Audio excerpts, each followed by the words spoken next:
Hey everybody, this is Rider, and welcome back to Let's Play The Legend of Dragoon.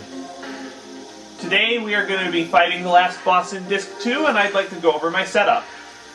I have Dart with Bandit's Ring to raise his speed, and I have put him back on the Heat Blade because these bosses are water elemental, and the Heat Blade will give him more attack strength than he would have with the Falchion is his main weapon, but it's not fire elemental. I have Hashel with Spirit Cloak to mitigate his vulnerability to magic, since his magic defense isn't the greatest, and this fight, the primary threat is magic attacks. And finally, you guys have wanted to see her in combat. I have brought Maru in for this encounter. Because she has extremely high magic defense and she is water elemental, she will take next to no damage from all the nasty water elemental attacks these guys have, and her magic attack is through the roof.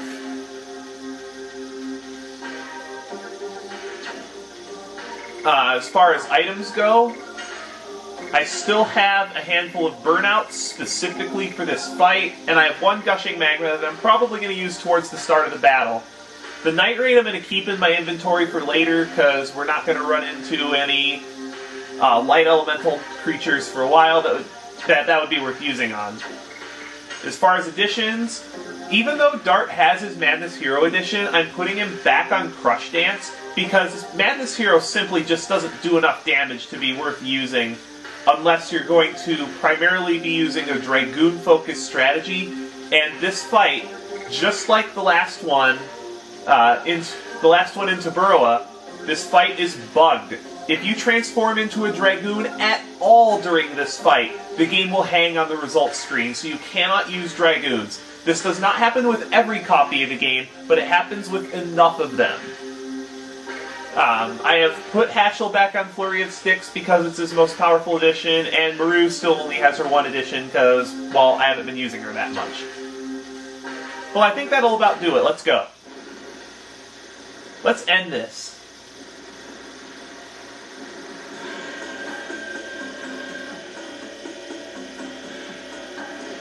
Well, this confirms our suspicions that we've had the entire chapter, that Lennis has been working for Lloyd. And it looks like we finally have him cornered.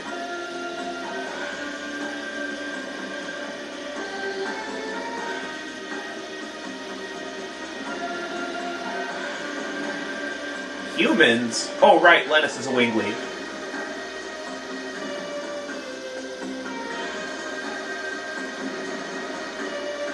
So why does Lloyd want the Divine Moon objects again?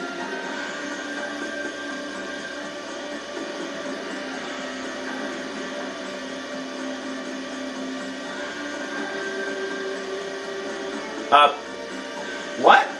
So it's in your plan to have them chase you all the way across the world? What kind of plan is this?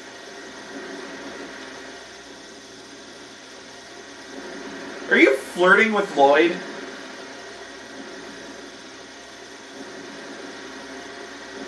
Yeah, we kind of need to break this up. Probably because Lloyd and Lennis are lovers.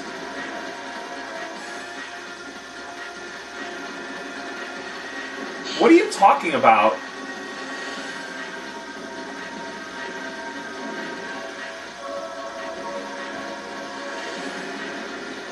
The calling to reform the world?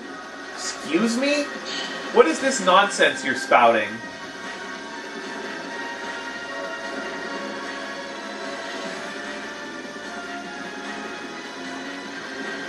We kinda do. Wait, what?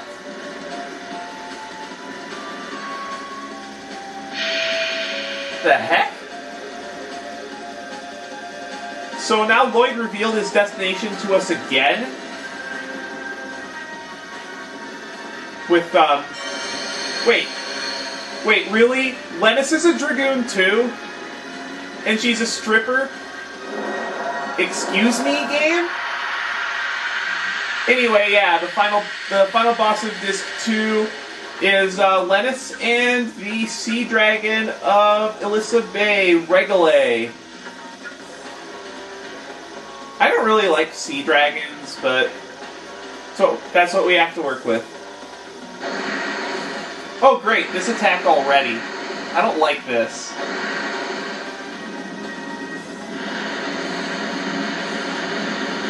Yeah, this attack forms a giant dome of water around your party and it does mega damage to Dart. Maru's just gonna shrug this off because it's water elemental.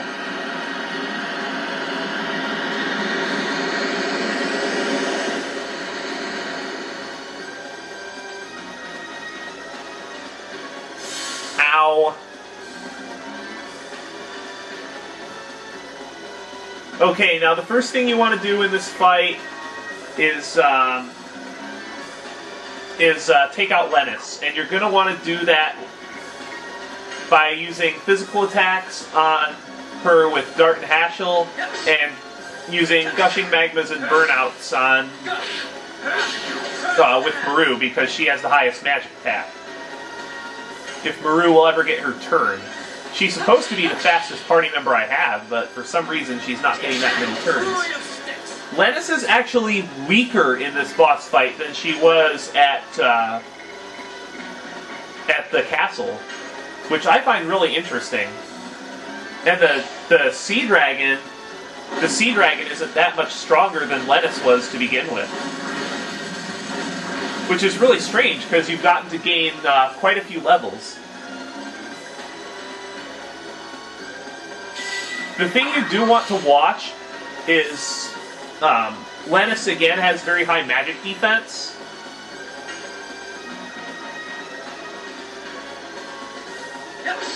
So you can have Dart's Crush Dance deal a lot of damage to her. She's only got 3,200 HP, so you can take her out pretty quickly. And then the dragon itself has such low magic defense that you can just spam Burnouts with Maru, and it shouldn't take that long to kill. The dragon's physical attack is kind of annoying, especially on Maru, but really magic attacks are the main threat in this fight. If you use Rose instead of Hashel, one thing you will need to worry about is Regale has a light elemental attack very similar to the one that the Virage used, and it does a lot of damage to her.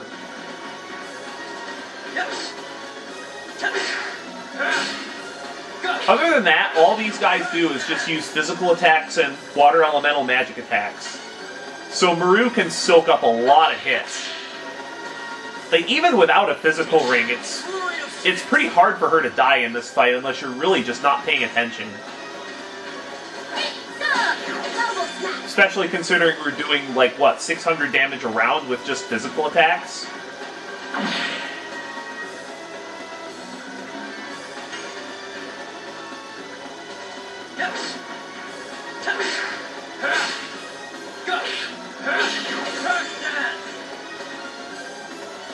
Being able to transform into a Dragoon in this fight would make things easier too. Oh, this attack looks pretty cool. I like this attack.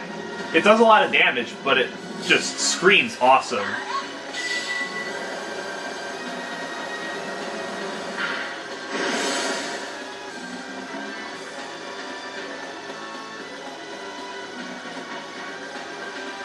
And Dart's in danger of dying. Hopefully I can get Maru's turn.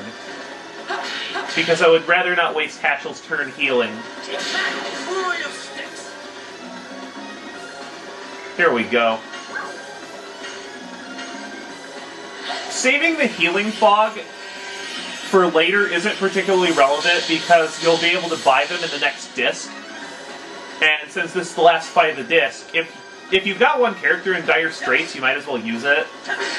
But try to save it until the character's in the red so that you can get the most value out of it.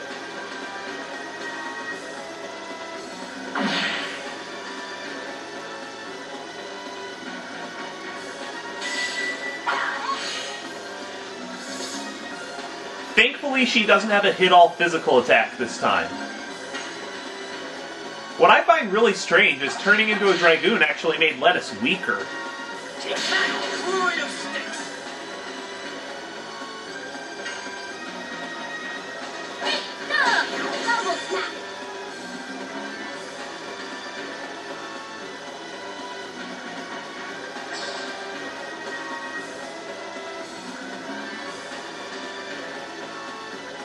Okay, now that Lettuce is gone, we can focus on the dragon.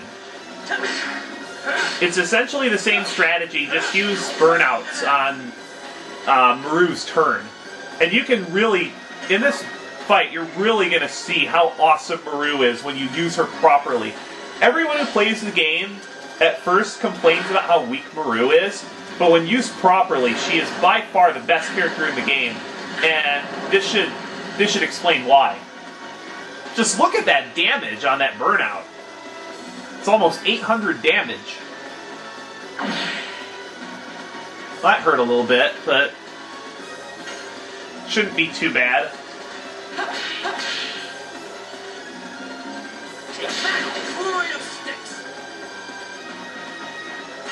And also just Maru's speed.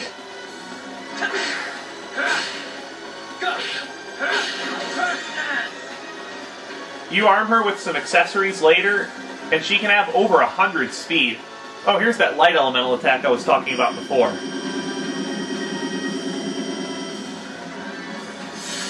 Oh, Heschel dodged it. Cool. I'm really starting to love the Spirit Cloak. I didn't really use it until my last test run, and it's been really useful. I'm surprised.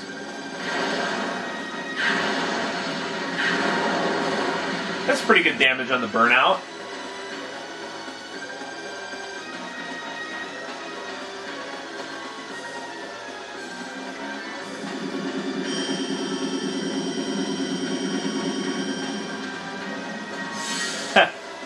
Oh right, Maru has some magic evasion without equipment.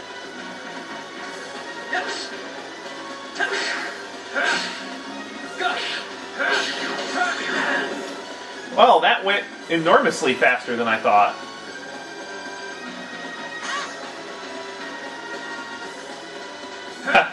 I love how she just comes down to take Dart's sword. That's really strange.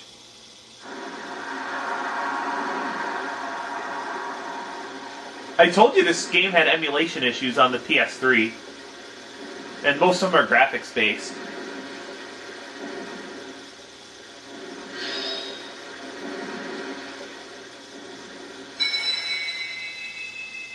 What are you doing, Lennis?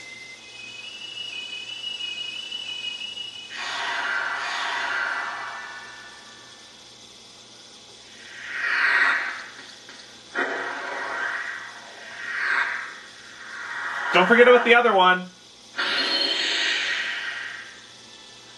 Wow, they're pretty tightly knit, saving each other's lives within 3 seconds of each other.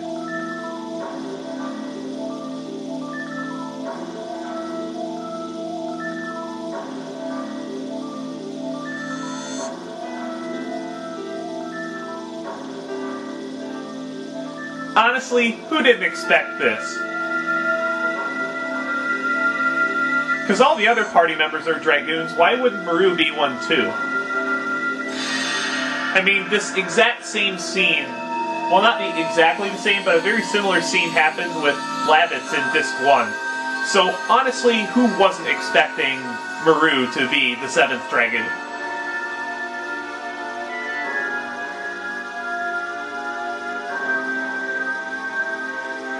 And this is actually the main reason why this is the first time I've used her in the game, is because she hasn't had the opportunity to gain SP as a Dragoon, and starting on Disc 3, she will have access to the Blue Sea Dragon. Well, not the Blue Sea Dragon, but the Dragoon, and more importantly, she's going to start gaining SP to level her Dragoon up, and she has an incredibly useful spell at Dragoon level 2, so it is imperative that you get her there very quickly. So you're gonna see me begin to use... Oh, Hammer Spin, new addition for her. Awesome. You're gonna see me using Maru a lot more.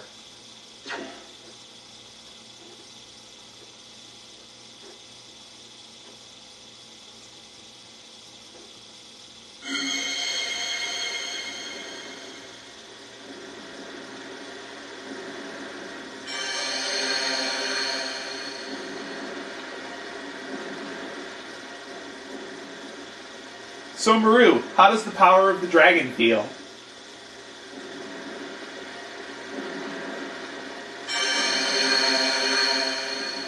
Bet it feels pretty awesome, huh?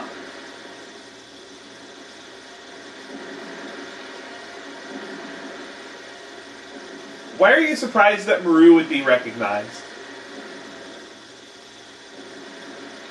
Is there something wrong, Rose? Oh wait, there always is, because you never speak up. And that's the last Dragoon spirit.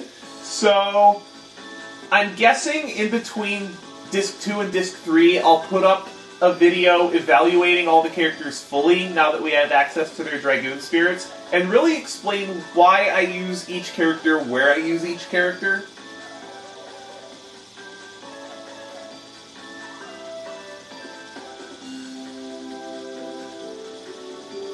Yeah, Al, I guess we do have to go back to Tabaroa and Fletz to do that.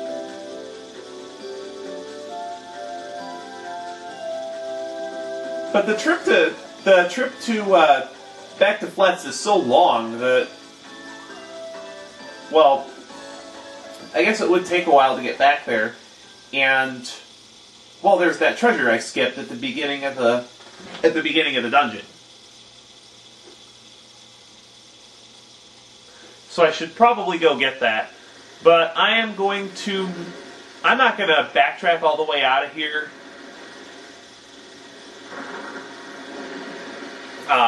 On camera. I'm just going to meet you guys back at the entrance to the cave on my own time. Oh, here's one treasure I missed.